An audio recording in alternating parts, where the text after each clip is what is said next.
15-20 minute का दरवाजा बंद कर देना दरवाजा बंद कर दो भाई।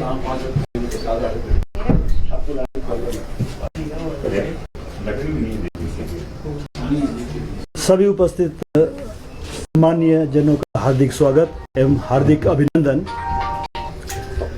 ऑफ इलेक्शन कहा जाता है। जब ये अनाउंसमेंट होती है उसी वक्त से हमारा मॉडल कोड ऑफ कंडक्ट वो जारी हो जाता है, वो लागू हो जाता है। और जब तक हमारी काउंटिंग पूरी नहीं होगी और डिक्लेरेशन नहीं हो जाती है पूरे रिजल्ट की, तब तक हमारी जो ये आचार संहिता है ये जारी रहती है। तो इस समय हम आचार संहिता के मध्य में हैं। हम शेड्यूल जानते हैं कि जिस तरह अगली जो हमारी डेट आएगी वो हमारी डेट नोटिफिकेशन जो हमारा जो प्रपत्र निकलेगा, जो गवर्नमेंट इलेक्शन कमीशन जो नोटिफाई करेगा, वो 17 तारीख है, मंगलवार की तारीख है इसी महीने की। और उसी दिन से हमारे नॉमिनेशन जो है वो भी तिथि प्रारंभ हो जाएगी 17 से। 7 वर्किंग डे हमें नॉमिनेशन के लिए चाहिए होते हैं, पूरे 7 दिन हमें चाहिए होते हैं। बीच में अगर कोई छुट्टी भी आती है तो छुट्टी वाले के दिन को छोड़ के पूरे 7 वर्किंग डेज, तो 17 से लेकर 25 तक हमारी नॉमिनेशन की निर्वाचन की प्रक्रिया चलेगी। इसके बाद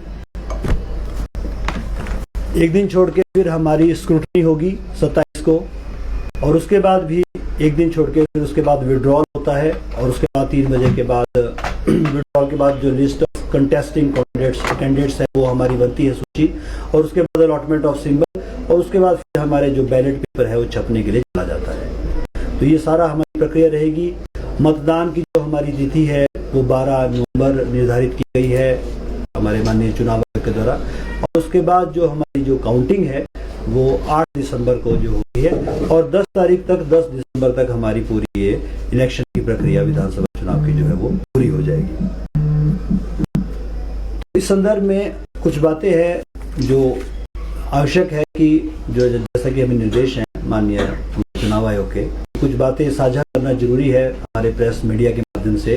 हमारे जितने कैंडिडेट्स आगे आएंगे, हमारी जितनी पॉलिटिकल पार्टीज है, आम जनता जो हमारी सामान्य जनता है, उनके भी इंफॉर्मेशन के लिए, उनकी सूचना के लिए कुछ महत्वपूर्ण बातें हैं, 2-4 बिंदु हैं, उनके ऊपर मैं थोड़ी प्रकाश डालना चाहता हूँ। जैसे हमारा असेंबली कॉन्स्टिट्यूंसी नंबर 19 पालमपुर की है, तो इसके हमारे जो कुल वोटर इसमें जो हमारे पास है वो 76,623 हैं, जिसमें हमारे मेल वोटर हमारे वो हैं 38,538, और फीमेल जो वोटर है वो हमारे 38,085। इतने हमारे कुल ये वोटर्स की संख्या है। 87 हमारे पोलिंग बूथ हैं 87 संख्या में। सर्विस वोटर्स जिनको हम पोस्टल बैलेट इशू करते हैं वो हमारे 1361। इसके अतिरिक्त हमारे कुछ पोस्टल बैलेट जो इस वक्त चुनाव आयोग का एक स्पेशल इनिशिएटिव उसको कहा जा सकता है, वो ये है कि हमारे जो 80 प्लस जो हमारे वोटर्स हैं, हमारे बुजुर्ग लोग, जब हमारे पीडब्ल्यूडी लोग, हमारे दिव्यांगजन, जिनके पास हमारे मेडिकल बोर्ड के द्वारा जारी किया हुआ 40% से ज़्यादा जो प्रमाण पत्र होता है डिसेबिलिटी का, उन हमारे वोटर्स के लिए स्पेशल चुनाव आयोग का एक प्रावधान है इस बार कि उनकी वोटिंग हम घर से करवा सकते हैं, ऑप्शनल है उनके पास। यदि वो चाहें तो हम उनकी वोटिंग जो है घर पे ही करवा के, जैसे पोस्टल बैलेट ही होता है हमारा, उस तरह से वो सारी जिम्मेवारी हमारी है, रिटर्निंग ऑफिसर और उनकी टीम की है। इसमें प्रक्रिया ऐसी रहेगी क्योंकि आपके माध्यम से सामान्य जनता तक ये बहुत पहुंचना जरूरी है। रूल इस प्रकार से है कि 17 तारीख से जब हमारी नॉमिनेशन शुरू होगी, तब से लेकर 5 दिन 17 से लेकर 22 तक हमारे जो BLOs हैं, बूथ लेवल ऑफिसर, जो हमारे हर एक पोलिंग स्टेशन पे एक रहता है, वो हमारे फॉर्म 12D रहता है, उसको लेकर वो घर पर जाएंगे। जैसे मैं आपको बताऊं कि हमारे 80 प्लस जो है 1856 मतलब 1856 क्षमा करें 1856 मतलब 1856 इतने हमारे 80 प्लस वोटर हैं, और जो 100 प्लस वोटर भी हमारे 19 हैं। तो ये भी वोटर है। इन हमारे BLO, जैसे मैंने कहा कि वो 5 दिन जाएंगे, घर जाएंगे, PWD वोटर्स के पास जाएंगे। वोटर्स PWD शायद हमारे पास 200 के आसपास हमारी संख्या है जो रजिस्टर्ड PWD वोटर है। उनके घर जाकर फॉर्म 12D उन्हें देंगे। यदि वो इच्छुक है तो वो हमें 12D भर के देंगे और हमारा BLO ही उसको लेकर वापस हमारे पास ले आएगा। यदि वो इच्छुक नहीं है, पोलिंग स्टेशन मान लीजिए उनके पास वो कहते हैं कि हम पोलिंग स्टेशन पे जा सकते हैं, कोई समस्या नहीं है, तो हम उससे कंसेंट लेंगे लेटर के ऊपर कि ठीक है हम पोलिंग स्टेशन पे मतदान करने की इच्छुक है, और वो 12D यहाँ लेके आएंगे। और उसके बाद फिर जैसे हमारी लिस्ट ऑफ कंटेस्टिंग कैंडिडेट्स वगैरह बनती है, तो उसके बाद जो हमारा पोस्टल बैलेट है वो बनाकर हमारी एक पूरी टीम, दूसरी टीम होगी जिसमें हमारे 2 पोलिंग अफसर होंगे हमारे, और उसके साथ हमारे जो सेक्टर अफसर साहिबान जिनके पास वो सेक्टर है वो भी होंगे, BLO भी होंगे, सिक्योरिटी भी होगी, वीडियोग्राफी भी होगी, और सब सारा लेके वो जो पूरे जो लिस्ट है कितने हमारे वोटर्स हैं वो सारी लिस्ट हम अपने कंटेस्टिंग कैंडिडेट्स और हमारी जो पार्टीज हैं, राजनीतिक दल हैं, उन्हें भी हम देंगे ताकि वो भी अपने उनके जो एजेंट रहते हैं, पोलिंग एजेंट, वो उनकी नियुक्ति वहाँ कर सकते हैं। उनके सामने ही वो सारी मतदान की प्रक्रिया होगी ताकि पूरी पारदर्शिता जो है वो बनी रहे। तो ये सारी प्रक्रिया उसके बाद होगी। तो एक स्पेशल प्रावधान है पोस्टल बैलेट का जो मैं आपके साथ और आपके माध्यम से जनता से शेयर करना चाहता था। मॉडल कोड ऑफ कंडक्ट ये आचार संहिता है। आचार संहिता होती है राजनीतिक दलों के लिए और मुख्यतः जो हमारे सरकारी एम्प्लॉयज है इनके लिए मुख्यतः आचार संहिता रहती है। तो जो हमारी राजनीतिक दल है उनको प्रचार प्रसार के लिए जितनी भी गाड़ियां, जैसे मान लीजिए रैली है, कोई फंक्शन है, तो गाड़ियों की संख्या पर कोई रोक नहीं है। गाड़ी की संख्या वो जितनी चाहे वो यूज कर सकते हैं। हाँ, उनको प्रत्येक गाड़ी की परमिशन पहले RO से रिटर्न में लेनी पड़ेगी। जो गाड़ी वो लगाएंगे अपने कारकेड में, अपने कॉन्वे में, प्रत्येक की परमिशन लगेगी, और जो हमारा उनका शीशा होगा गाड़ी का, विंड स्क्रीन का, उसके ऊपर वो परमिशन लगानी पड़ेगी। तो ये है। बाकी खर्चा जो है वो कैंडिडेट के खाते में जाएगा। जो खर्चा है हमारा वो की लिमिट 40 लाख है हमारे विधानसभा चुनावों में प्रत्येक कैंडिडेट की, तो 40 लाख तक वो खर्चा कर सकते हैं। पर हम मार्केट में जितनी ज़्यादा गाड़ियाँ लगाएंगे उतना ज़्यादा ही हम खर्चा उनके खाते में जुड़ता जाएगा, जिसके लिए हमारी एक्सपेंडिचर की पूरी टीम होती है। हमारे एक्सपेंडिचर जो ऑब्जर्वर हैं और हमारे जनरल ऑब्जर्वर जो हैं वो हमारे मंगलवार की तारीख को यहाँ पहुँच जाएंगे। तो हमारी पूरी एक्सपेंडिचर की टीम होती है, हम जानते हैं, जो कि वीडियो सर्विलेंस भी करते हैं, वीडियो विंग भी करती है। पूरी तरह से हमारी उस पर दृष्टि रहेगी कि कितने झंडे लगे हैं, कितनी कुर्सियाँ लगी हैं, कितनी गाड़ियाँ लगी है, कितना रिफ्रेशमेंट दी गई, लाउड स्पीकर है, साउंड सिस्टम है, जो भी पूरा का पूरा खर्चा ब्यौरा है वो फिर पूरा का पूरा शेडो रजिस्टर होता है हमारा, वो मेंटेन करना पड़ता है। तो वो सारे प्रावधान जैसे कि इलेक्शन कमीशन के निर्देश हैं उसके अनुसार सारा का सारा रहेगा। उसमें कुछ और भी आचार संहिताएं हैं कि दूसरी विरोधी पार्टी के बारे में आप कह सकते हैं, उनका क्रिटिसिज्म इत्यादि कर सकते हैं, लेकिन दायरे में उनकी नीतियों को लेकर, उनकी कार्यशैली को लेकर किसी भी तरह से हम जाति पर या कोई इंडिविजुअल रिमार्क्स होते हैं, किसी के व्यक्तिगत जीवन पर हम ऐसे कोई कमेंट्स नहीं कर सकते, वो आचार संहिता का उल्लंघन माना जाता है।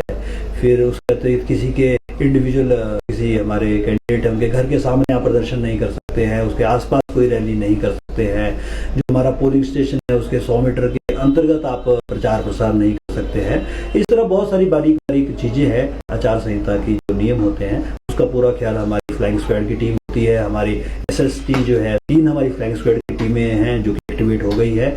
उसके अतिरिक्त हमारा जब नोटिफिकेशन होगा तब से हमारी 3 जो है SST, जिनको स्टैटिक सर्विलेंस टीम कहते हैं, जो नाके होते हैं, तो वो भी हमारे 3 जो है मंगलवार से लगना शुरू हो जाएंगे। वो भी ऑन रोटेशन जो है, जितना भी हमारी ये 87 पोलिंग बूथ है जो पूरा का पूरा पार्लियामेंट हमारे असेंबली कॉन्स्टिट्यूंसी है उसमें वो रोटेशन पे रहेंगे, क्योंकि पूरे 24 घंटे उन्हें कार्य करना पड़ता है, पूरे 8-8 घंटे की शिफ्ट रहती है, इसलिए एक दिन में 3 जो टीम है वो एक्टिवेटेड रहती है। तो इस तरह हमारा जो ये सारा चलेगा। उसके अतिरिक्त आप जानते हैं करप्ट प्रैक्टिसेस होती हैं, धन दिया जाए या कोई फ्रीबीज जिन्हें कहते हैं, किसी भी तरह का लालच है, कोई उपहार है, वोटर्स को कन्वेंस करके आप पुलिस स्टेशन में पहुंचाते हैं, वापस लाते हैं, ये सब जो है आचार संहिता के उल्लंघन के अंतर्गत ही आता है। और इसके लिए एक बड़ी अच्छी पहल मैं समझूंगा इलेक्शन कमीशन ऑफ इंडिया की है, क्योंकि इस बार जो जोर दिया गया है वो हमारे टेक्नोलॉजी पे भी बहुत ज्यादा जोर है। तो CVGIL करके एक ऐप है, आप लोग नोट कर सकते हैं, ये हमारी सामान्य जनता के लिए है। CVGIL वो रखी इसलिए, हालांकि हमारा कंट्रोल रूम इत्यादि जो है वो तो एक्टिवेटेड रहता ही है, जो हमारे स्टेट लेवल पे होता है, हमारे डिस्ट्रिक्ट लेवल पे होता है। उसके अतिरिक्त किसी व्यक्ति को मान लीजिए कोई आचार संहिता का उल्लंघन पाया जाता है कहीं, तो वो हमारी CVGIL ऐप है, उसके ऊपर बड़े आराम से व्यक्ति केवल मात्र वीडियो बनाकर उसमें डाल ले, तो अपने आप को रजिस्टर करके वहाँ वो हम तक पहुंचेगा। हम तक तो डायरेक्टली तो नहीं पहुंचेगा, स्टेट के माध्यम से पहुंचेगा, जो हमारा इलेक्शन कमीशन है सीईओ साहब के ऑफिस के माध्यम से डीओ साहब को आएगा, डिस्ट्रिक्ट इलेक्शन ऑफिसर, उसके माध्यम से हमें आएगा और हमें फ्लाइंग स्क्वाड की टीम के माध्यम से 100 मिनट के अंदर उसमें कार्रवाई करके उसमें कार्रवाई अपलोड करनी पड़ती है।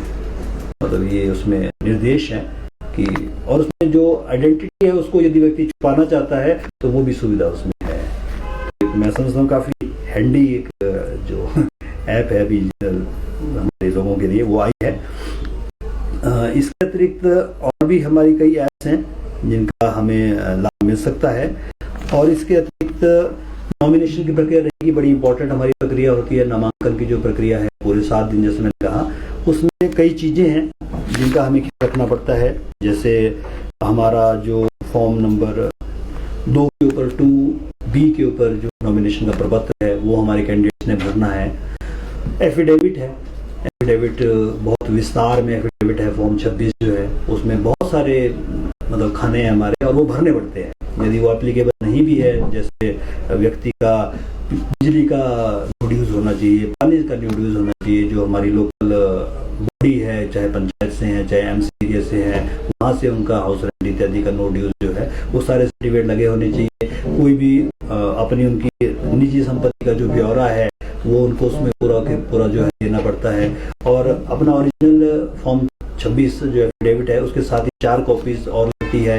एक हमारी बाहर 3 बजे के बाद डिस्प्ले होती है, एक APRO साहब के माध्यम से छपती है, एक जो है उसको हम ऑफिस कॉपी के रूप में रखते हैं। तो इस तरह ये सारे प्रावधान हैं। एफिडेविट लगता है, नॉमिनेशन प्रपत्र लगता है। जो मान लीजिए वो किसी दूसरी कॉन्स्टिट्यूंसी से यहाँ आकर लड़ रहे हैं तो उनको इलेक्टोरल रोल की कॉपी भी अपनी लगानी पड़ती है किसी दूसरी असेंबली कॉन्स्टिट्यूंसी की। उसके एक मान लीजिए नेशनलाइज पार्टी के हैं, हमारी 2 नेशनलाइज पार्टी के, तो फॉर्म A और B का टिकट होता है वो भी ओरिजिनल में उन्हें लगाना है।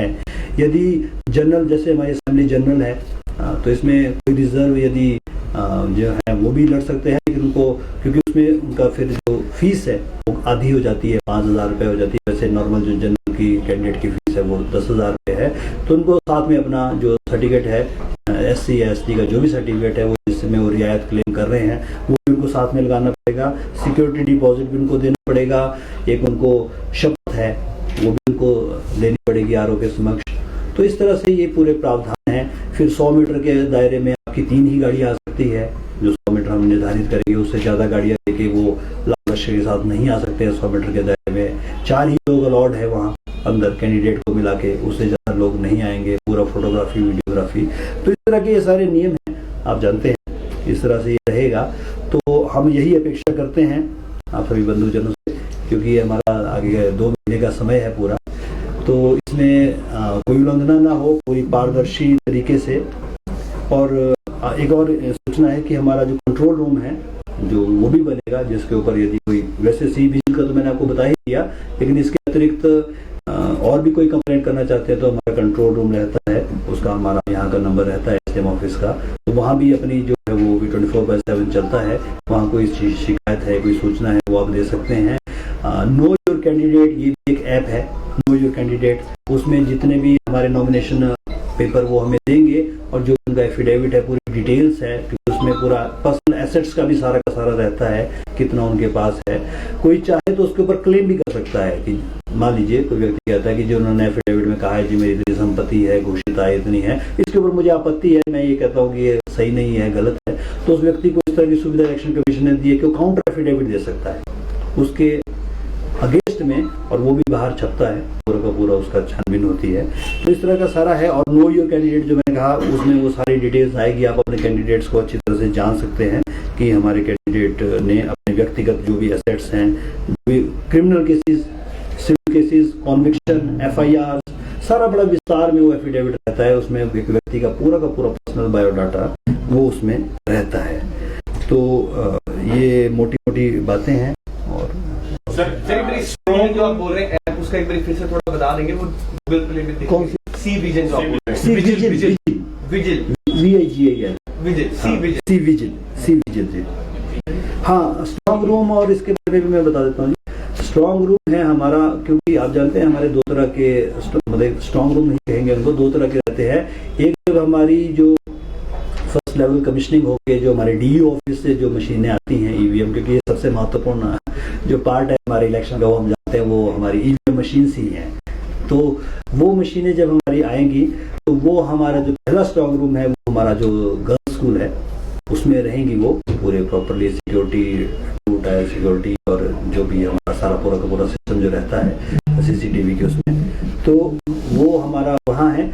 और वहीं से हम जो है पार्टीज को डिस्पैच भी करेंगे। कमीशनिंग भी हमारी वहीं होगी। कमीशनिंग आप जानते हैं जब हमारा पूरा का पूरा कैंडिडेट की लिस्ट बनती है तो उसको फिर हम अपलोड करते हैं, जो हमारा बैलेट पेपर रहता है उसके ऊपर पूरे कंटेस्टिंग कैंडिडेट्स की लिस्ट रहती है, तो वो कमीशनिंग भी हमारी वहीं होगी गर्ल्स स्कूल में। और जो हमारी पूरी पार्टीज बनेंगी 87 जो पूरी पार्टीज बनेगी उनको जो उनका स्टैट्यूटरी और नॉन स्टैट्यूटरी जो फॉर्म्स होते हैं जो भी उन्होंने प्रेजाइडिंग अफसर ने भरने होते हैं, उसके अतिरिक्त बहुत सारा मटेरियल, इलेक्शन मटेरियल भी उनको दिया जाता है। तो वो सब कुछ हम उनको यहाँ हमारे प्रांगण से देंगे, यहाँ हम उनको यहाँ से डिस्पैच करेंगे। और उसके अतिरिक्त जो है उनकी जो हम फिर डिस्पैच जो है हमको ऊपर से करेंगे।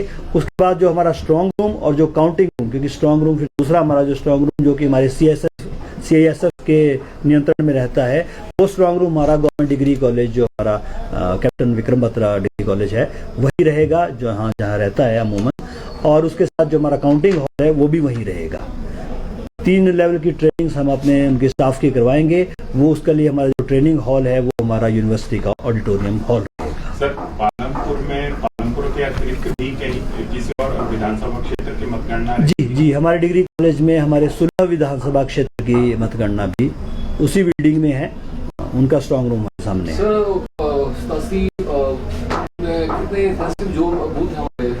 जी, 87 हमारे कुल पोलिंग बूथ है जी, जिसमें हमारे जो लगभग 6 पोलिंग बूथ है उनको हमने क्रिटिकल कहा है और 11 जो हैं वो वल्नरेबल।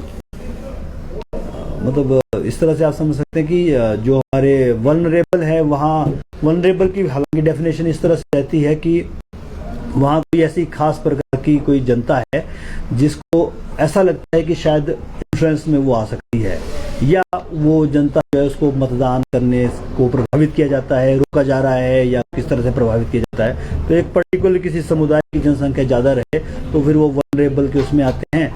क्रिटिकल का ऐसा रहता है कि जहाँ कोई ना कोई लॉ एंड ऑर्डर की हुई है अवहेलना पिछले 1 इलेक्शन में, 2 इलेक्शन में जो ऐसे कोई इंसिडेंट हुए हैं तो वो फिर क्रिटिकल के दायरे में आते हैं।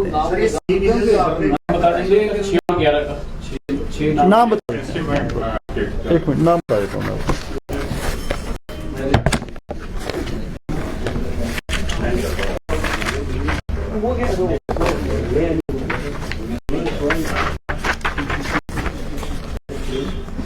हमारे जो वल्नरेबल जो मैं कह रहा था कि जहाँ एक पर्टिकुलर समुदाय की पॉपुलेशन ज़्यादा हो जाती है वो हमारे हैं 11, जिसमें कहा नंबर 7 राख, नंबर 11 चचिया 1, नंबर 15 दराटी 1, नंबर 24 कंडी, नंबर 28 सुगर 1, नंबर 30 आइमा 1, number 34 Bindravan 2, number 45 Palampur 1, number 50 Bohna 2, number 54 भरमात उपरली 1 और नंबर 61 राजपुर।